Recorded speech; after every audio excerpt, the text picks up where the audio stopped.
하게 될 공수처는 권력기관 권력 그 이상 시대적 가치를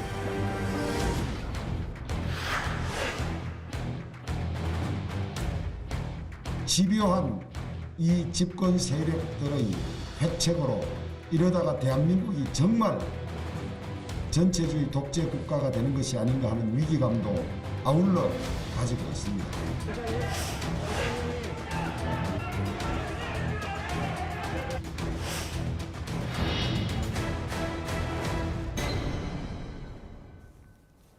지난 작년에 12월 30일 공수처법이 통과했습니다. 네. 그 당시 문재인 대통령의 1호 공약이었기 때문에 그렇죠. 저희들도 뭐 어쩔 수 없이 통과 패스트트랙에 저도 뭐 법원에 지금 재판도 받고 있습니다만 그렇죠. 네.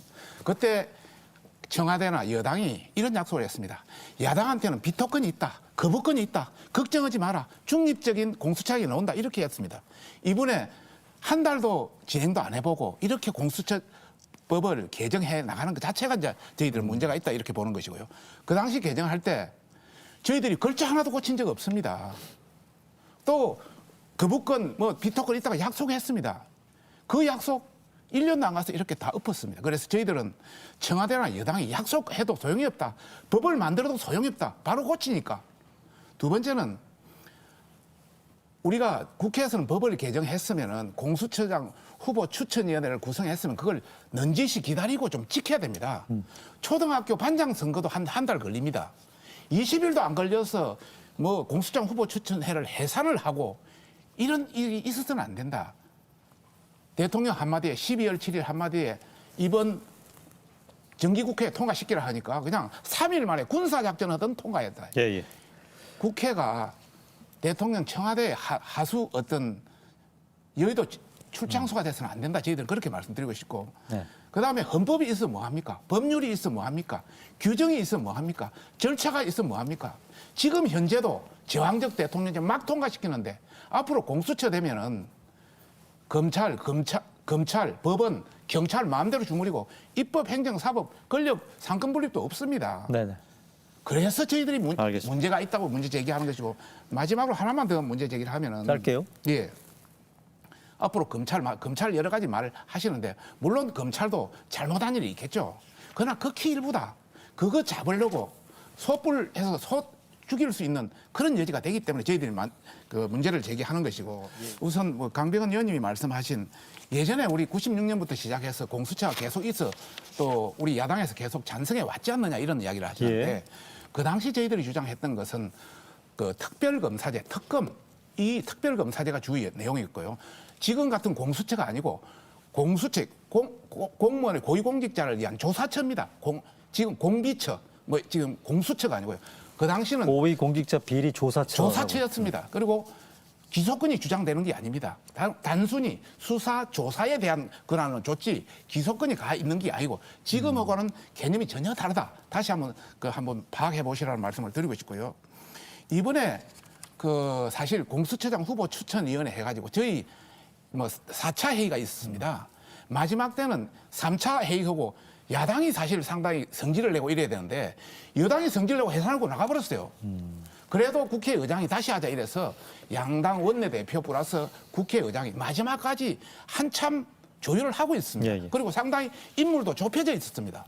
그런데 12월 7일 날 대통령이 그냥 하면 12월 9일까지 통과시키라 하니까 그냥 군사작전 하더니 통과된 겁니다. 예. 사실 저희들이 굉장히 아쉽게 생각하는 것은 저희들 당원이 아닌 정말 이 여당에서 검찰총장 후보로 된 인물까지도 우리가 제시를 해봤는데 네네. 청와대에서 하는 이야기가 검찰 출신은 안 된다. 딱 못 박아버린 겁니다. 사실 이번에 이렇게 결렬된 거는 청와대라든지 여당의 더 강경한 입장이 더 컸다는 말씀을 드리고 싶어요. 예, 알겠습니다. 예. 이 정부에 대통령 지시면 모든 게 안 되는 게 어디 있습니까? 지금 국회도 뭐 한마디에 다 통과되고 또 대법원이라든지 헌법재판소까지도 다 장악해가 있는데 안 될 게 어디 있겠습니까? 네. 대통령이 일단은 그 새벽부터 공수처 출범되기를 기대한다 했고 예. 또 어제는 그 이낙연 대표하고 만나서 또 그렇죠? 전반적으로 이야기를 네. 했기 때문에 뭐 통과되는데 문제는 없을 거로 보고요. 다만 저희들은 공수처장 이제 후보 추천위원회에서 다시 뭐 논의가 되지 않겠습니까? 그게 뭐 중립적인 정말 이제 출범이 했기 때문에 공수처장이 좀 더 중립적인 인사가 될 수 있도록 최선을 다해 나갈 수밖에 없고요. 또 청문회를 통해서 다양한 여러 가지 문제를 제기해서 정말 공수처장 후보가 제대로 된 사람이 될 수 있도록 그렇게 하고, 보십니까? 예. 사실 지금 공수처를 걱정하는 이유가 네. 윤석열 총장이 예전에 뭐 저희들 그 야당에 대해서도 많은 뭐 수사나 조사를 했지 않습니까? 윤석열 총장이 총장이 되고 나서 여러 가지 수사 중에 뭐 조국 장관 수사라든지 또 김재수 경제부 시장 뭐 수사라든지 울산시장 관계라든지 또 뭐 라임 옵티머스 사건이라든지 또 최근에 있는 뭐 월성 원전 사건이라든지 이런 관련이 굉장히 연계돼 있는데 이게 바로 여권의 수뇌부를 상당히 겨누는 그런 수사들이거든요. 이런 관계가 다 될 것이다. 그게 가장 핵심 인물이 윤석열 총장 아니겠습니까? 지금 징계인이가 7명입니다. 그 장관, 추장관을 빼면 6명인데 그 6명 중에 뭐 한 분 뭐 변호사 빼고는 나머지 5명은 전혀 추장관 라인, 친문 라인의 전부 인사다 이런 말씀을 드리고 싶고요. 또 그 두 번째는 원래는 그 징계위원회에 대해서 상당히 문제가 있으면 기피권을 행사할 수 있도록 권한이 보장돼 있습니다. 그런데 끝까지 명단을 공개하지 않았습니다. 이러니까 문제가 있죠. 그리고 현장에 가서 4명에 대해서 그 차관이라든지 또 정한 교수라든지 안진 교수, 심재철 국장에 대해서 기피권을 신청했는데 자기들끼리 셀프 기각해버렸습니다. 같이 앉아서. 그리고 심재철 국장은 기피에는 신청하고 심의에는 빠져버리고 이런 어떤 공정성 문제 전반적으로 사실 상당히 문제가 있다. 뭐 모든 사람은 자기 권리를 자기가 보장하고 자기 권리를 보호할 수 있는 권한이 있습니다. 그걸 갖다 악성 소송뿐이라 하면 말이 안 된다는 말씀을 드리고 싶고 두 번째 말씀드리고 싶은 것은 우리 검사들이라든지 뭐 우리 검사가 아니라 검사들이라든지 이런 이야기하고 진보 단체들까지 나서서 지금 상당히 문제가 있다고 지적했습니다.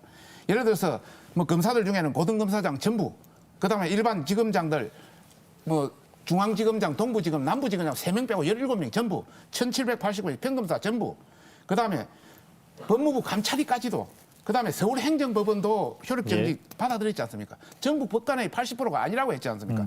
거기에 곁들여서 참여연대 경실련까지도 이번 건이 검찰의 독립성을 침해한다고 이야기했습니다. 이런 관점에서 전부가 문제 있다는데 우리 청와대나 여당 의원들만 문제 없다 이렇게 이야기합니다. 여권에 대한 수사 조사만 하면 난립니다. 지금 청와대라든지 여권 인사들은 우리 조사할 때 윤석열 총장이 예전에 국정원 그 댓글 사건 조사할 때 잘한다 그랬습니다. 박근혜 대통령에 관련되는 거 이야기할 때 최순실 관련할 때 잘한다 그랬습니다. MB 다스 할 때 잘한다 그랬습니다.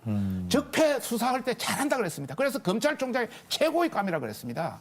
그런데 이제 와서 자기들 쪽으로 수사에 조사의 칼날이 넘어가니까 완전히 문제가 있다고 이야기합니다. 지금 윤석열 총장이 위법이라든지 절차적 하자가 있는 것이 아니고 추미애 장관과 그 졸개들이 뭐 졸개라는 표현을 써서 좀 합니다만은 그 부하들이 더 큰 문제를 안고 있다. 저희들은 위법이라든지 절차의 하자가 있다 이런 말씀을 드리고 싶고요.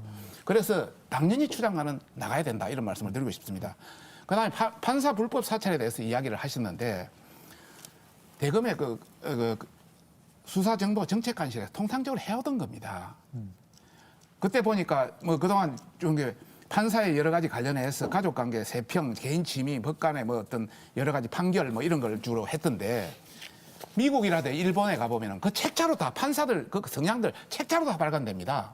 우리 대한변협 다 검사 판사 성향 책자로 발간돼 있습니다. 추미애 법무장관.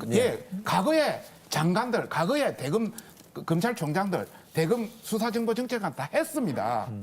완전히 이것은 헛다리 짚었다 저는 그렇게 생각합니다. 지금 현재 그 문재인 대통령의 최저의 어떤 지지율 이런 관계는 뭐 추미애 장관과 윤석열 총장의 갈등에 이런 부분도 있지만은 공수처를 이렇게 억지로 밀어붙이는 이런 것도 큽니다. 그게 곁들여서 이것만 있는 것이 아니고 부동산 문제, 세금 문제, 또 코로나 잘 정리했다고 했는데 지금 1000명에 도달했지 않습니까? 이런 게 같이 겹쳐져 있다. 그래서 이제는 하향이 고착화돼 있다. 하향세가. 바로 다음 주에 반등을 했고요. 또 올해 8월 달에 그 부동산 대책 발표했을 때도 39% 갔다가 바로 다음 주에 42%까지 5%까지 바로 올라갔습니다. 그런데 지금은 계속 내려갑니다. 그래서 고착화돼 있다 이런 말씀을 드리고 싶고 더 큰 문제는 저희들이 보고 있는 것은 뭐 문제라고 보는 게 아니라 하나의 그 경향인데 콘크리트 지지층이 41%입니다. 지금 여당의 대통령에. 그런데 이것이 계속 내려가고 있기 때문에 40%가 깨져서 이제는 상당히 문제가 있다. 그래서 저희들은 레임덕도 이제 서서히 시작된 거 아니냐. 당내에 다양한 스펙트럼이 존재합니다. 다만 전체적인 부분은 중도든 뭐 무소속이든 우든 같은 목표를 가지고 지금 우리가 뭐 문재인 정부라든지 현 정부가 굉장히 문제가 있기 때문에 어떻게 하든 서울시장이라든 부산시장 보궐선거와 대선을 가져야 된다. 힘을 합쳐서 해야 된다는 것은 똑같은 어떤 일치된 목표를 가지고 있죠. 다만 이제 밖에 흔히 얘기하는 태극기 뭐 세력들까지 강경 보수 우파까지를 테면 다 아울러야 되는데 아울러야 하느냐에 대한 뭐 이견들. 그것도 두 가지가 나눠져 있습니다. 네. 일부 의견은 어찌됐든 극우까지도 극 보수 태극기 부대까지도 다 아울러서 큰 어떤 빅 텐트를 쳐서 나가야 그런 된다. 얘기들이 꽤 있습니까? 예, 그렇게 주장하는 분도 있고 또 일부에서는 아직은 시민단체는 태극기 단체는 태극기 단체로 역할이 있다. 그래서 그대로 놔놓고 아하. 나머지 부분을 합쳐서 나중에 마지막에 가서 어떤 빅 텐트를 쳐서 그래 가야 되는 측면이 더 강하다는 그건 뭐 김종인 비대위원장의 어떤 태극기와 손잡는 부분들에 대해서 부정적인 게 뭐 지배적인 건 아니라는 말씀이신가요? 그렇죠. 우리 내부에서는 그렇게 양분이 되고 있고요. 네. 다만 이제 중도층을 잡기 위해서는 중도층에서는 태극기 부대에 대해서는 조금 여러 가지 생각을 가지고 있기 때문에 네네. 여하튼 전반적으로는 마지막에 가서 합쳐야 되지만은 지금은 아니다 주장하는 측면도 있습니다. 국회의원들은 한 분 한 분이 다 헌법기관입니다. 다양한 자기 의견을 표출할 수 있습니다. 찬반 의견이 충분히 나올 수 있습니다. 그것이 바로 당내 민주화입니다. 그걸 가지고 잘못됐다 이 표현하는 것은 좀 그렇다 이런 말씀을 드립니다.